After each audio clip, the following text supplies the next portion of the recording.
and the Russian official Alexander Torshin using the NRA as a means of getting close to politically influential Americans. U.S. Person 1 worked with Butina to jointly arrange introductions to U.S. persons having influence in American politics, including an organization promoting gun rights for the purpose of advancing the agenda of the Russia Federation. And nowhere was the NRA really mentioned by the DOJ, but Butina's Facebook page showed she attended NRA-sponsored events. The lawyer representing Butina said that she's not a Russian agent and that she was cooperating with U.S. authorities all along. And in fact, Butina appeared before the U.S. Senate Select Committee on Intelligence for 8 hours behind closed doors. And a little add-on to all of that, her apartment was raided by the FBI in April. So, I mean, this can all seem bad if it was all true, but there's a few things to remember. As I said, the NRA is a guess. And it's also a guess that Butina is working for the Russian Federation through Alexander Torshin. And it's also not illegal to establish back channels. It's how you use those back channels that could be illegal. Plus, connecting it to the Trump campaign is another shot in the dark at this point.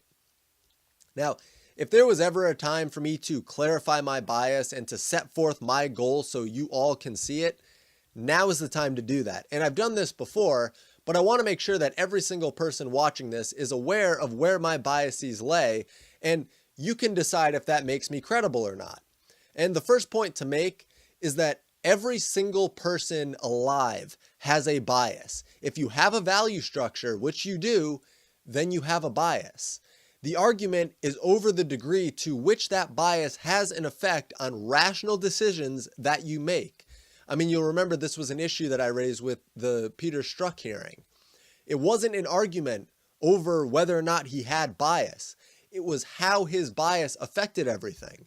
And my bias lies with uncovering the objective truth. And I get that that sounds cliche, but I'm serious. That's why I've been questioning things with this Russia investigation all along.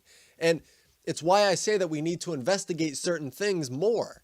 It's also why I talk about motivating factors in other people in other organizations that could possibly result in a substantial bias affecting the work that they do.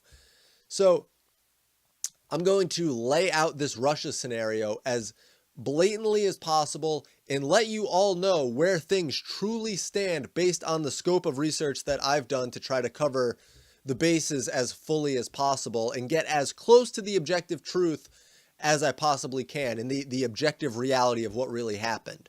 Because the mainstream won't do it. Alternative outlets usually won't do it. So, here's where things stand. The two main stories right now are dividing people who don't even understand what's going on. The mainstream is pushing the story that we need to trust the US intel agencies and we need to treat Russia as an enemy. They're saying we need to trust the same intel agencies that accepted the Trump dossier as proof. The same intel agencies that said CrowdStrike was a good enough source for the DNC's servers. And let me go on a little tangent here just to tie up loose ends on this whole CrowdStrike ordeal, okay? CrowdStrike did not need to remove the server from the DNC. They didn't need to take any of the servers or anything. They merely take a digital snapshot of the server, and this serves two purposes. First, it preserves the memory that would otherwise be lost if the server was shut down and rebooted. And second, it means you don't have to remove the physical server. So they took a digital snapshot, and the FBI did get a copy of that in 2016 from CrowdStrike. But here's the thing. The FBI is accepting CrowdStrike's version of what the server looked like. And CrowdStrike has ties to Eric Schmidt and several other huge Democrats. And yes, they've done work for right-wing groups as well, but Soros has helped people in third world nations. He's also helped pillage those third world nations. Just because someone or something does some unbiased work doesn't mean that it's representative of everything that they've done. So that's the deal with all of that. The FBI is just accepting CrowdStrike's snapshot because the DNC wouldn't let the FBI get their own. And that's what's sketchy and what needs to be considered and investigated a bit more. The DNC did sketchy things and they need to be investigated, but no one is asking the right questions to actually get to the bottom of it. And Trump saying something vague like, we need to get that DNC server investigated or something. It was something along those lines that he said. All that does is give the media ammunition to fill in the gaps however they choose. Okay, there are left-leaning outlets that legitimately believe that he meant that we need to confiscate the physical DNC servers. And Trump is briefed on all of this. He obviously doesn't mean that we need the physical server, but when your agenda is to make Trump look as stupid as possible, he gives them ammunition for it. I mean, if I had to make one complaint of Trump, that would be it. He gives the media ammo because he's vague and he doesn't explain himself well in most situations. And I get that there's a lot of people that might not like to hear that, but you can't deny that, okay? And yes, the media ignores a lot of valuable stuff that he says, and they twist his words. And the solution in all of that is to be so precise and high resolution with your wording that no one could possibly misconstrue it without lying to themselves. And obviously, I wouldn't hold anyone to that standard 24/7. Okay, people make mistakes, but Trump is blatantly vague about issues that he doesn't need to be vague about. Tell the people what server you're talking about. Tell them why it's important. Call out the DNC for kicking out the FBI, and then call out the FBI for accepting CrowdStrike's copy of the DNC servers. Call out the intel agencies and Obama for pushing through FISA warrants with a blatantly faulty basis. Call out the illegal wiretapping that took place before warrants were even obtained. Call out Hillary using Perkins Coie to funnel money for the dossier. Call them out, but he didn't. And now they're able to just run with these wild fantasies that they've fabricated. I mean, do I think that it's possible that our intel agencies are telling the truth? Yes, I do think it's possible. They don't lie about everything. But now, consider what they've done in the past. Consider what they've done now, what they're doing now. Look at the way that they treated the Clinton email investigation and the way that they treated the Trump-Russia investigation. You can't tell me with a straight face that we need to believe what the intel agencies say, that we just need to unequivocally believe everything. But now, that brings me to the other side of this that needs to be questioned. Why would we trust Putin? Why would we trust Russia? I'm not saying that we unequivocally shouldn't trust Russia, but why should we? Putin is an ex-KGB agent, which is to say he's a possible KGB agent. I mean, I don't know enough about the KGB to know if they hold on to their members like the CIA does, but I know that it's at least plausible, and I would bet money that it's, you know, it's pretty similar, and Putin could still be considered a KGB agent. Not to mention, Putin even said during the summit that no one should trust anyone else. And obviously I covered that in context yesterday, but putting it in context doesn't remove the fact that Putin could be lying. So when he says that Russia didn't interfere with our election, why should we believe that? Because our intel agencies said that they did? Well, why trust the intel agencies that have lied to us about this same case before? Why trust Russia after they're clearly after their own interests, moving into Georgia and Crimea and assassinating political opponents? Why trust their peace after Trump has bombed Russian planes and after he's killed Russian mercenaries and armed Ukraine?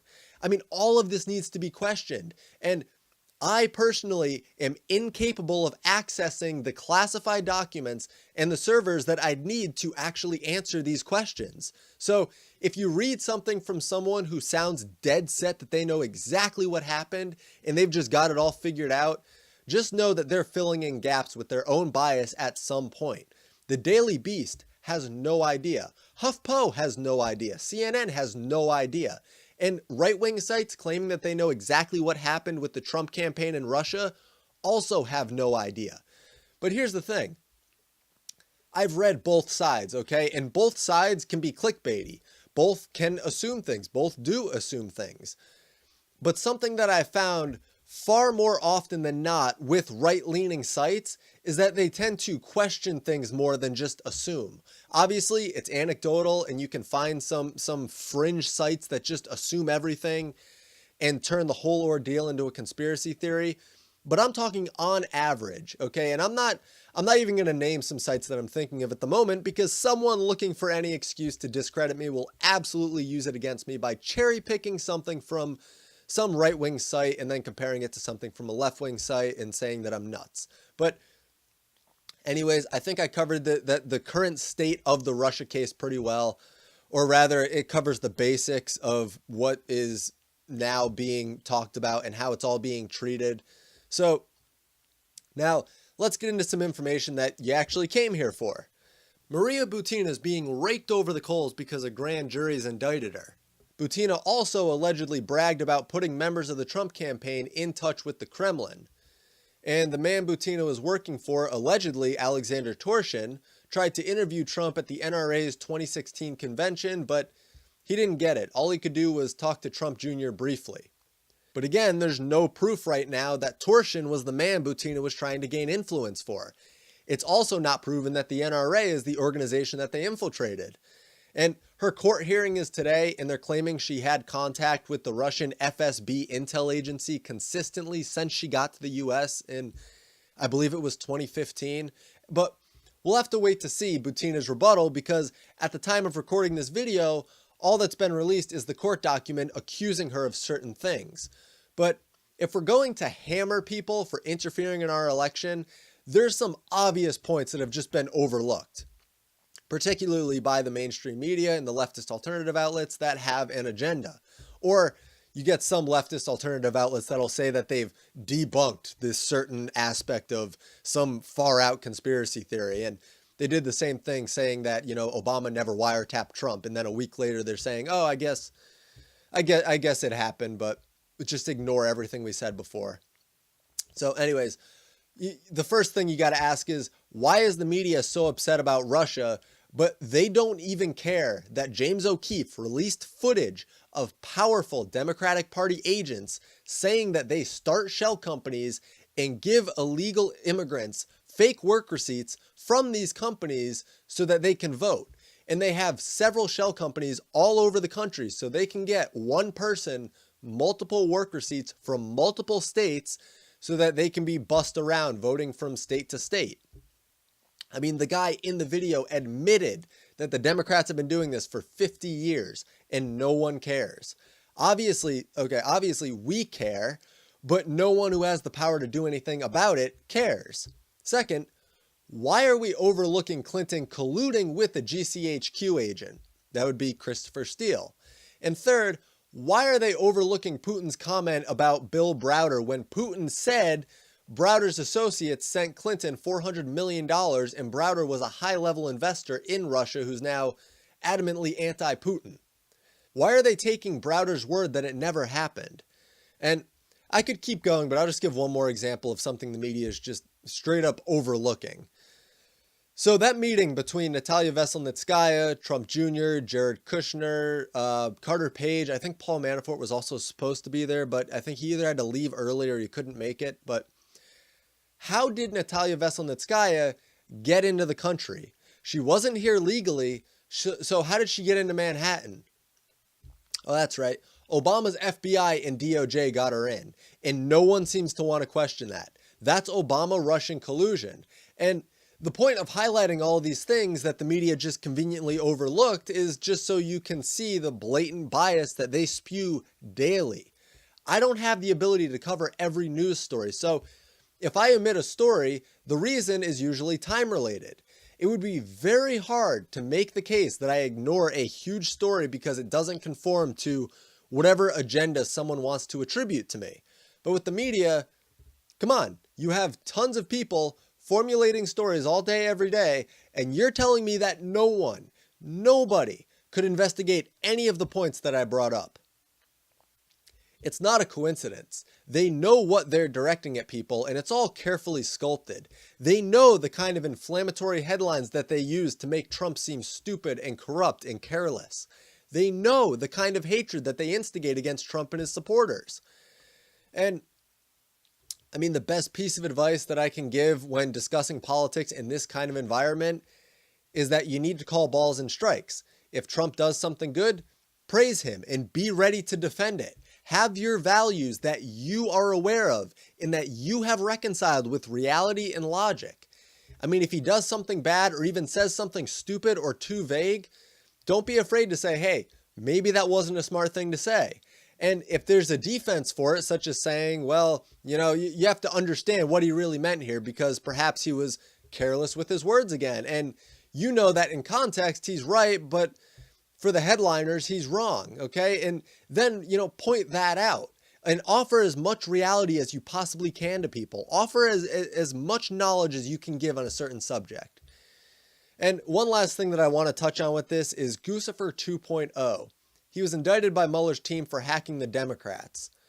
Where Guccifer 2.0 screwed up is that he didn't have his VPN activated when he accessed social media once. And the US intel agencies were able to track him to the GRU headquarters in Russia. Now, Roger Stone had said that the Russians didn't hack the Democrats, but Guccifer 2.0 did. And Stone was in contact with Guccifer on Twitter. It was only later that the US intel agencies confirmed that Guccifer was working for the Russian government. I mean, if anything, it gets the story further away from Trump because Roger Stone wouldn't have said that it was Guccifer if he was the middleman between Guccifer and the Trump campaign. And, on the larger scale, Russia and the Trump campaign. I mean, that would have been like admitting your own collusion. And Roger Stone wouldn't have done that. So the first thing to note on this is that it's the US intel agencies saying that they've tracked Guccifer to the GRU headquarters in Russia, which could very well be the case. However, I already covered the US intel agencies earlier in this video. Now, the second thing to note is that just because Guccifer hacked someone and released their emails doesn't mean that it was collusion. This still needs to tie back into Trump, and they can't seem to do that. Maria Butina seems to be the closest that they've gotten so far, but like I said before, we'll have to see what comes of all of that. And the sad thing is that evidence can be faked, okay? So even if proof is released to the public that all of this happened, we're back at the problem of treating the US intel agencies like a deity, where everything that they say and everything that they release must just be believed without question. So that's all for this video. I know it was a long one, but there was a lot to cover, and all the sources that I pulled from are linked below. And I know that trying to pull all of this together in your head can be tough. I mean, I struggle with it because it's a constant game of Schrodinger-like issues where you have to treat certain scenarios like they could be true, but they could also be false. And you have to weave this web of events and people. You have to weave all of it in your mind, because the second that you fill in a gap with something that's your own bias instead of proven fact, I mean, now you've just gone and skewed the story. So I'll be reporting on this more soon. I'm sure I'll probably put out another video, maybe later today, a shorter video. But all in all, thank you so much for the support. Be sure to leave a like on this video, subscribe if you haven't. Donation, merch, and Patreon links are below, along with